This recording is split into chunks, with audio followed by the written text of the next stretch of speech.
fucking lie. Are you a pedophile? Are you a pedophile? Are you a pedophile, Congressman? Put your hands up. Hands back.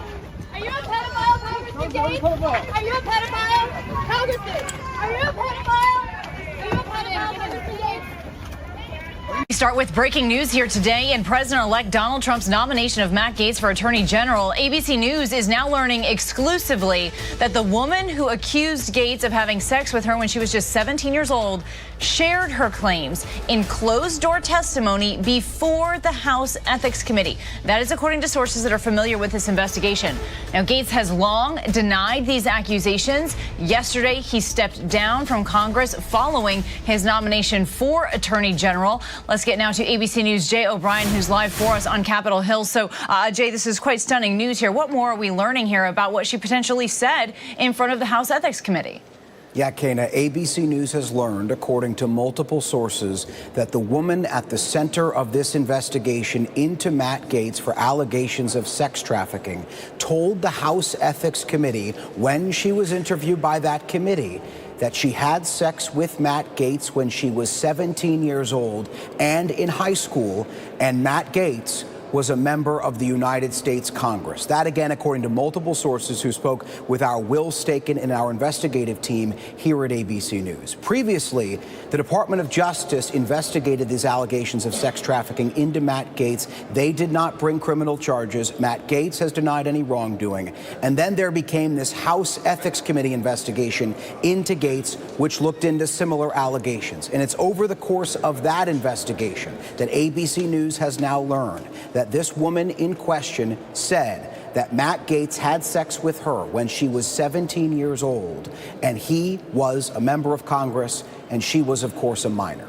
Matt Gaetz has said on Twitter and in other posts that he never had sex with anyone under the age of 18, and again, he has denied any wrongdoing. That ongoing House Ethics Committee investigation into him ended when he resigned from Congress because he was nominated, as you said, by Donald Trump to be his nominee for Attorney General. Because when you are no longer a member of Congress, ethics investigations conducted within the Congress into you end. We now know the committee, according to sources, was wrapping up its investigation as Gaetz resigned, and they were preparing to potentially release a final report with their findings, which presumably would have included this key detail, which again is that the 17-year-old at the center of this investigation says that when she was 17, she and Matt Gaetz, as a member of Congress, had sex with her when she was in high school. This detail was not previously known. We knew those details about allegations of sex trafficking, etc., but not this before, Kana.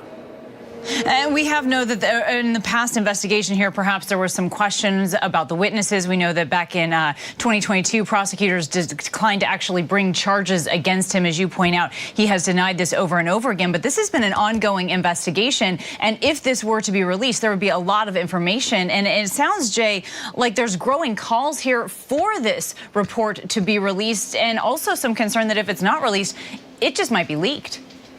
Right.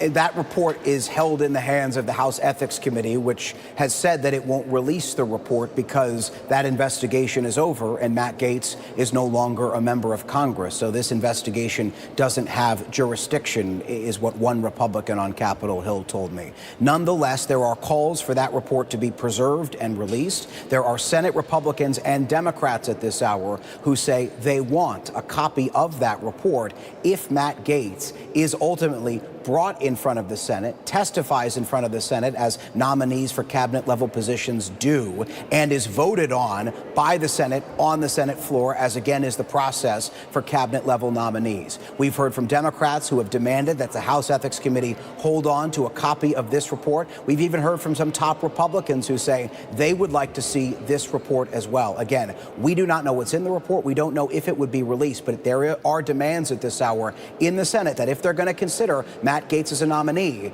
there are senators on both sides of the aisle who want to read this report, Kana. They want to read what the House Ethics Committee has uncovered.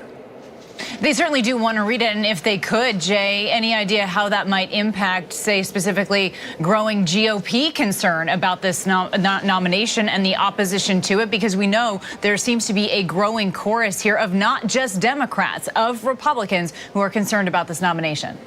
Well, the reality here is, Kana, there were already moderate Republicans in the Senate who expressed concerns about Matt Gaetz as a nominee for Attorney General. They came out yesterday and were clear with their concerns. There are other Republicans at this hour who haven't necessarily expressed support for Matt Gaetz. All they have said is that they want him to go to the Senate and essentially plead his case. And so if senators get their hands on this report, it's unclear how it's going to impact them. It really depends on what is in the report. But we do now know that in the process of compiling that report, again, in the process of conducting that investigation, we have just learned this breaking news that the woman, no longer 17, but says when she was 17, Matt Gaetz had sex with her when she was a minor and in high school, and he was a sitting member of Congress.